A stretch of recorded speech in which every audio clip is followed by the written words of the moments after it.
Vettaiyan release ஆக போகுது, அதுக்கு அடுத்து கூலி, அப்புறம் ஜெயிலர். ஜெயிலர் 2 அப்படின்னு பேசும்போது அந்த முதல் பாகத்தில் நடித்தவங்களே தான் நடிப்பாங்களா, புதிய நடிகர்கள் இதில் வர்றதுக்கு வாய்ப்பு.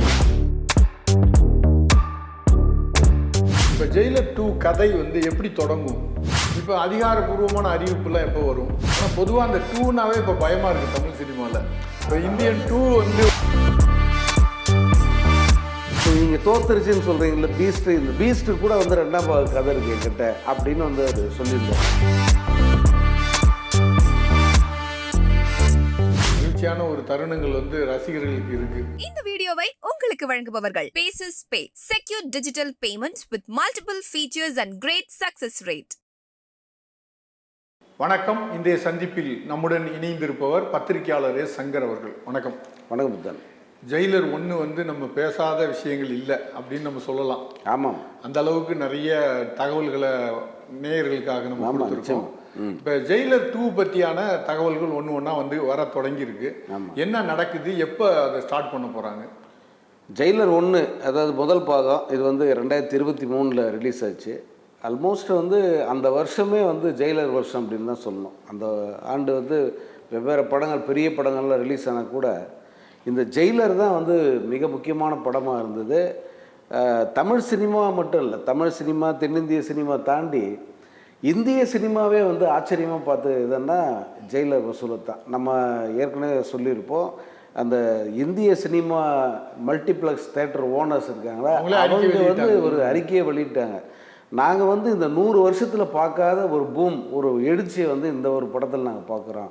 அப்படி ஒரு வசூல் இந்த படத்தில் அப்படின்ட்டு அனைத்து ஏரியாக்களினுடைய தகவல்களையும் திரட்டி அவங்க செய்தி சொன்னாங்க, அறிக்கை கொடுத்தாங்க.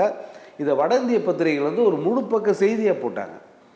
இங்கே தமிழ்நாட்டில் தான் பொறாமல், காழ்ப்புணர்ச்சி, இந்த படத்தை ஓட விடாமல் பண்ணுற பாரு, இப்படியெல்லாம் இங்கே இருக்கிறவனு தான் சொல்லியிருந்தான், மனவியாதி பிடிச்சவங்க. ஆனால் அங்கே நார்த்தில் முக்கியமான பத்திரிகைகள், இப்போ பிரிண்ட் மீடியாவிலே ஒரு முழு பக்கத்துக்கு இதை பிரதான செய்தியாக போட்டிருந்தாங்க. அந்த டைம் இந்த படத்தோட இன்னும் சில படங்களும் ரிலீஸ் ஆகிருந்தது. அந்த கத்தார் 2 அதெல்லாம் ரிலீஸ் ஆகிருந்தது.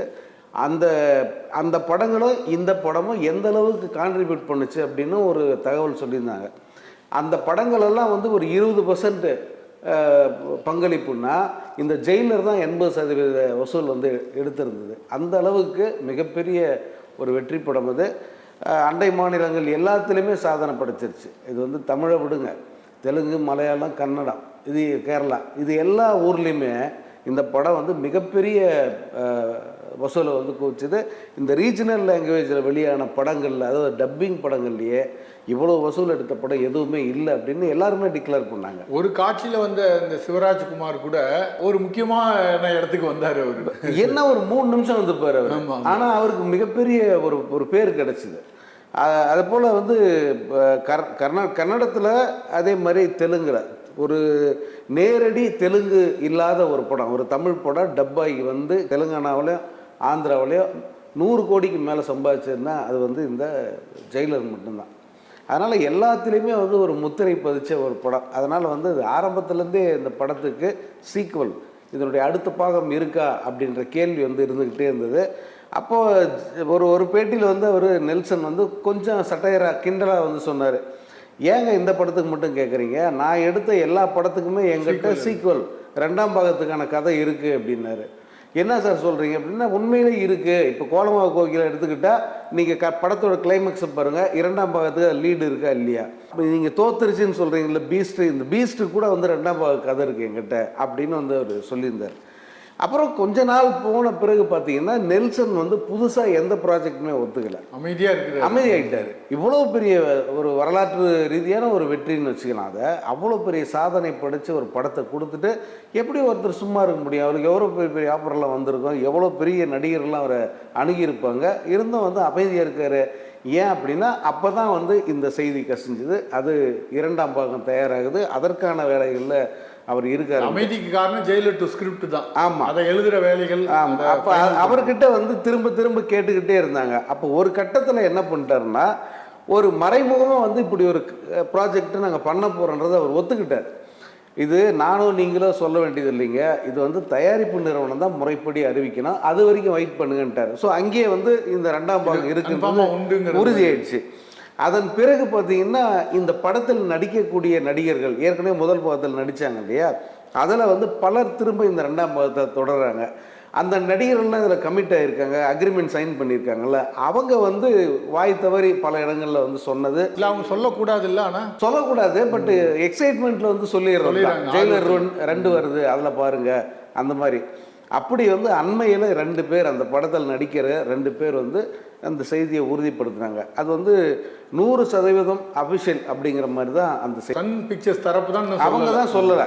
அதில் ரஜினி மருமகளாக நடித்த அந்த பொண்ணு வந்து இந்த படம் விரைவில் வந்து அஃபிஷியல் அறிவிப்பே வந்து வரப்போகுது, இன்னும் ஓரிரு தினங்களில் பார்த்திங்கன்னா பெரிய அறிவிப்பு ஒன்று வருது அப்படின்னு அவங்க சொன்னாங்க. யோகி பாபு என்ன பண்ணாருன்னா ஒரு பேட்டியை கொடுத்துட்டார். ஜெயிலர் 2ஆம் பாகம் வருது, அதில் நான் வந்து முதல் பாகத்தில் பண்ணதை விட இன்னும் முக்கியமான கேரக்டரு, அதே போல் இன்னும் காமெடியெல்லாம் இன்னும் சிறப்பாக அந்த படத்தில் வரும் அப்படின்னு அவர் சொல்லிட்டார்.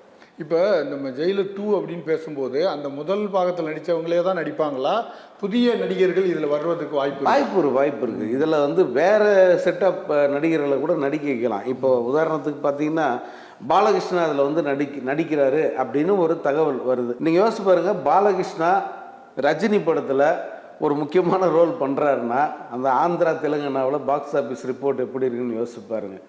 ரஜினியே ஒரு பக்கம் டெரிபிக்காக இருக்கும், ரஜினியே வந்து பாராட்டுற அளவுக்கு அதிரடியான நடிகர் யார், பாலகிருஷ்ணா. இவங்க எல்லாம் சேர்ந்தாங்கன்னா எப்படி இருக்கும்?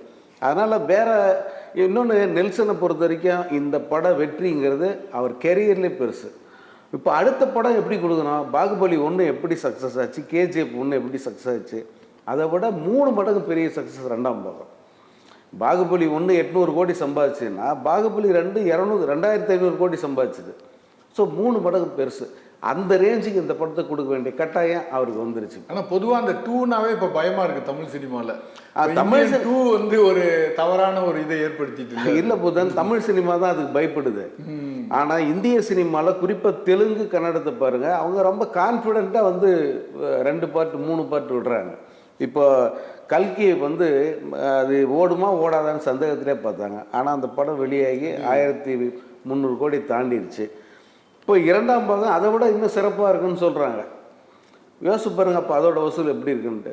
சலார் 2ஆம் பாகம் ரெடி ஆகுது, அதே போல் KGF 3ஆம் பாகம் ரெடி ஆகுது, காந்தாரா 2ஆம் பாகம், புஷ்பா 2ஆவது பாகம், இப்படி அவங்க செம கான்ஃபிடென்ட்டாக தான் விடுறாங்க. நமக்கு வந்து என்ன சென்டிமெண்ட்டாக வந்து இது ராசி இல்லையோ அப்படின்னு ஒரு உணர்வு இருக்குது. ஏன்னா பொன்னியின் செல்வன் முதல் பாகம் அளவுக்கு 2ஆம் பாகம் அமையலை. 2ஆம் பாகம் நல்லா இருந்தது, நல்லா தான் போச்சு. ஆனாலும் அது கூட கம்பேர் பண்ணால் அதை விட 2 மடங்கு போயிருக்கணும், அப்படி போகலை அப்படின்ற ஒரு இது இருக்குது. அதனால் இந்த சென்டிமெண்டெல்லாம் உடைச்சி அந்த படம் வந்து பெருசாக வரணும். இப்போ ஜெயிலர் 2 கதை வந்து எப்படி தொடங்கும்? ஜெயிலர் 1ல் ஒரு ஃபைனல் கிளைமேக்ஸில் முடியுது, ஆமாம் பையன் தொடங்கும். அதான் அது என்ன சொல்கிறாங்கன்னா, இது ஜெயிலர் 1 வந்து நடந்துருச்சு இல்லையா, இதுக்கு முன்னே நடந்த நிகழ்வுகளெல்லாம் வச்சு ஜெயிலர் 2 வரும் அப்படிங்கிறாங்க. அதாவது ப்ரீக்வல் இது. இப்போ இந்தியன் 2க்கு அது மாதிரி ஒன்று சொல்கிறாங்க. இந்தியன் 3 வந்து அதோட முந்தின காலம் INL அவர் ஒர்க் பண்ணுறது. ஆமாம் அந்த மாதிரி வந்து இந்த ஜெயிலர் இன்னும் அந்த இளமையான ரஜினி போர்ஷனை வந்து இன்னும் பெருசாக கொடுக்கறதுக்கு வாய்ப்பு இருக்குது அப்படின்னு சொல்கிறாங்க. பட்டு கதை என்ன அதெல்லாம் நமக்கு தெரியாது இல்லையா. இது வந்து இன்னும் அஃபிஷியலாக அறிவிக்கப்படாத ஒரு ப்ராஜெக்ட்டு. அதுக்கு நம்ம இப்பயே கதையெல்லாம் வந்து சொன்னால் அது ரொம்ப கேவலமாக, கதையை சொல்ல முடியாது நம்மளே. இப்போ அதிகாரப்பூர்வமான அறிவிப்புலாம் எப்போ வரும்? வந்துடுது, அதாவது இந்த மாதமே வந்துடும் அப்படின்னு தான் சொல்லியிருந்தாங்க. இப்போ ஆகஸ்ட் 1 இல்லையா, இந்த வாரம் வந்து அதிகாரப்பூர்வமாக சன் பிக்சர்ஸ் அறிவிக்க போகிறாங்க அப்படின்னு தான் வந்து எல்லாருமே அந்த படத்தில் ஒர்க் பண்ணுறவங்களே வந்து சொல்கிறாங்க. அது என்னைக்கு அப்படிங்கிறது கொஞ்சம் ஸ்பீடாக நடக்குது போல ஷூட்டு. ஆமாம், 3வது முடிஞ்ச பிறகு அவர் இதுக்கு வந்துடுவார் ஜெயிலர் 2க்கு. ரஜினியோட பட வரிசை அப்படின்னு பார்க்கும்போது இந்த வேட்டையன் ரிலீஸ் ஆக போகுது, அதுக்கு அடுத்து கூலி, அப்புறம் ஜெயிலரு. இந்த கூலி ஜெயிலர் 2மே வந்து ரசிகர்களுக்கு ஒரு ஸ்பெஷல் பரிசுன்னு தான் சொல்லணும். ரஜினிகாந்தோட பிறந்தநாள் ஒரு பக்கம், அவருடைய பொன்விழா வருஷம் அது 50வது ஆண்டு கொண்டாட்டங்கள், அதை கொண்டாடுற விதமாக தான் இந்த படங்களை சன் பிக்சர்ஸ் வந்து வெளியிட போகிறாங்க. நாம் வந்து ஒரு 6-7 மாதங்களாக 50 கொண்டாடிக்கிட்டே இருக்கும்.